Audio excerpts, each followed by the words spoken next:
Hens, le 5 mai 1809. L'insouciance du grenadier du bivouac. Le feu viendra jusque-là, en montrant une maison séparée de celle qui brûlait par 50 ou 60 maisons.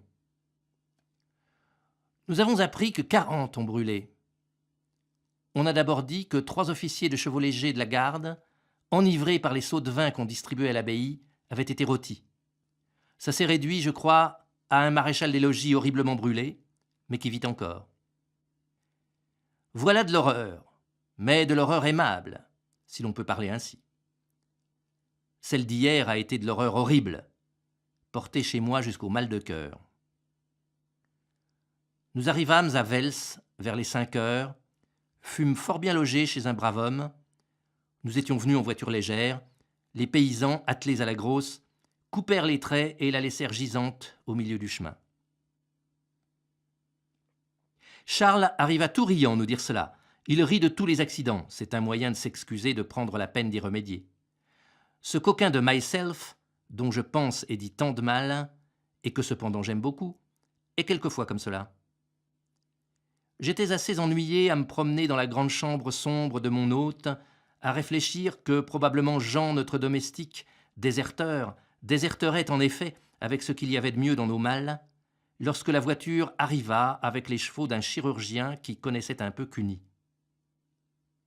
À 3 heures, nous partîmes de Vels pour Ebersberg, sur la Traun. Chemin superbe, dans une plaine bordée de jolis coteaux, mais d'ailleurs assez plate, jusqu'à un poteau. À côté du poteau, un homme mort. Nous prenons à droite, la route se complique, les voitures se serrent, et enfin il s'établit une file.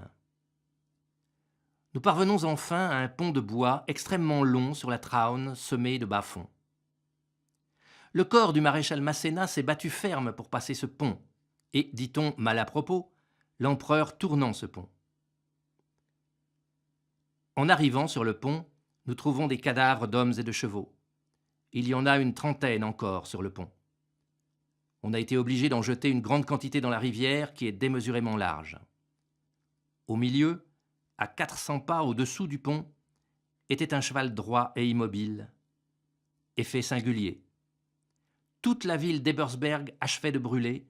La rue où nous passâmes était garnie de cadavres, la plupart français, et presque tous brûlés. Il y en avait de tellement brûlés et noirs qu'à peine reconnaissait-on la forme humaine du squelette. En plusieurs endroits, les cadavres étaient entassés. J'examinais leurs figures. Sur le pont, un brave Allemand, mort, les yeux ouverts. Courage, fidélité et bonté allemande étaient peints sur sa figure, qui n'exprimait qu'un peu de mélancolie. Peu à peu, la rue se resserrait, et enfin, sous la porte et avant, notre voiture fut obligée de passer sur ces cadavres défigurés par les flammes. Quelques maisons brûlaient encore. Ce soldat qui sortait d'une maison avec l'air irrité. J'avoue que cet ensemble me fit mal au cœur. Ce spectacle frappant, je l'ai mal vu. Montbadon, que j'ai retrouvé à Hens, toujours se faisant adorer partout, est monté au château, qui était bien pire que la rue, en ce que 150 cadavres y brûlaient actuellement, la plupart français, des régiments de chasseurs à pied. Il a visité une charge à la baïonnette, faite sur quelques pièces de bois entreposées au bord de la Traun, où il a trouvé les rangées entières à leur poste de bataille.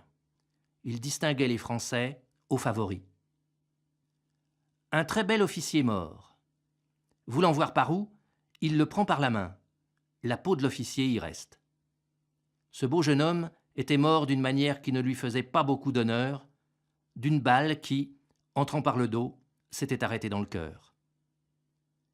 La pluie froide, le manque de nourriture, le mur d'airain qu'il y a entre mes pensées et le cerveau de mon camarade, et che fa quelle ripiombono sul mio cuore, tout cela fit que j'eus presque mal au cœur de ce spectacle.